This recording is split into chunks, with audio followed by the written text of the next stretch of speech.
ওটা হচ্ছে 1v1। ওটা হচ্ছে আমার ফ্রেন্ড লিস্টে 78 লেভেল একটা প্লেয়ার ছিল। তো আমার এই কাস্টমার চ্যালেঞ্জ দেয়, আমি বলছি আমার তো সময় নেই, তো আর কি ঠিক আছে একটা লোন অফ খেলবো। ঠিক আছে, ঠিক কনফিডেন্স নিয়ে বলছে, মানে এরকমই বলছে যে ম্যাচটাও জিতেই যাবে। ঠিক আছে, তো হচ্ছে আমি ট্রাই করলাম খেলার জন্য। তারপর ওরে আমি পরে দিয়ে দিলাম হাইট বাই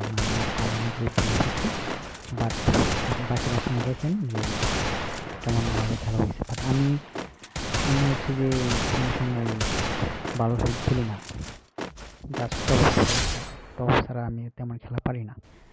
কিন্তু ওটা হচ্ছে 1v1 একটা খেলা। ঠিক আছে, এখন সে আমাকে পিছন দিক দিয়ে এসে হয়তো আমরা ওই প্লেয়ারটা অনেক ভালো খেলে। ঠিক আছে, তারপরে হচ্ছে যে এমন ট্রাই করি যে ম্যাচটা উইন হওয়ার জন্য, কারণ ওই যে ও নিচে শর্ট যে গান দেন জীবন খেলতে পারি, ওয়ান ট্যাপ তো দেওয়ার দূরের কথা, হেডশট খেয়ে যায়।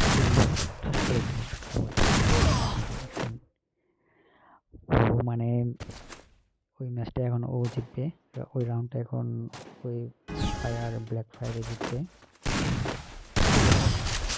ও নিজের প্রো মনে করতেছে, তো আমিও তো আর কি, আমি বললাম যে দাঁড়া তোকে এখন একটা খেলা দেখাই। ঠিক আছে, এখন ওইটা দিয়ে আমি ওয়ান ট্যাপ দেওয়ার চেষ্টা করি, ওয়ান ট্যাপ হয় না, কেন যেন ওয়ান ট্যাপে মারতে পারি না।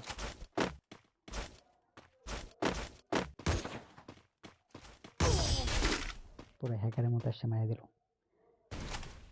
এখন হচ্ছে আমার আসল খেলা শুরু হবে। ঠিক আছে, এতক্ষণ তো বকেচুরি করে খেললাম, এখন হচ্ছে আসল দিলাম আমি। আমার এত কাছ থেকে হ্যাশ জীবনে কল্পনা করতে পারি নাই। ও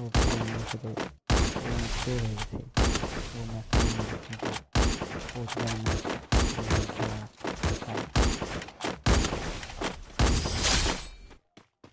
ঠিক আছে, ওরে চাইলে আমি ইমোট মারতে পারতাম, ইমোটটাই নেই,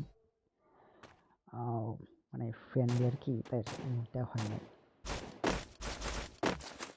ওই অ্যান্টাঙ্গি আমি জীবনে খেলতে পারি না। ও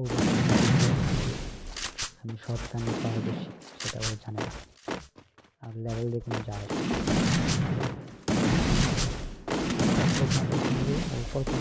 এরকম একটা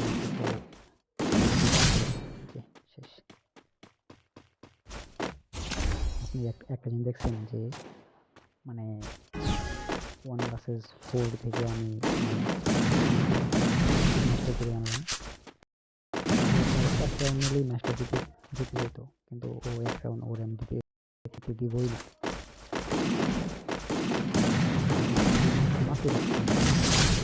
এই যে লাস্ট করে হ্যাশট মেরে দিছি।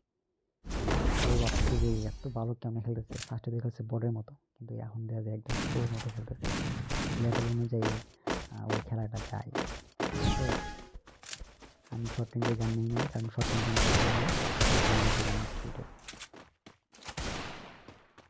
তারপর হচ্ছে যে তারপরে আমি ম্যাচটা জিতি। কল্পনা করতে পারিনি যে ম্যাচটা আমি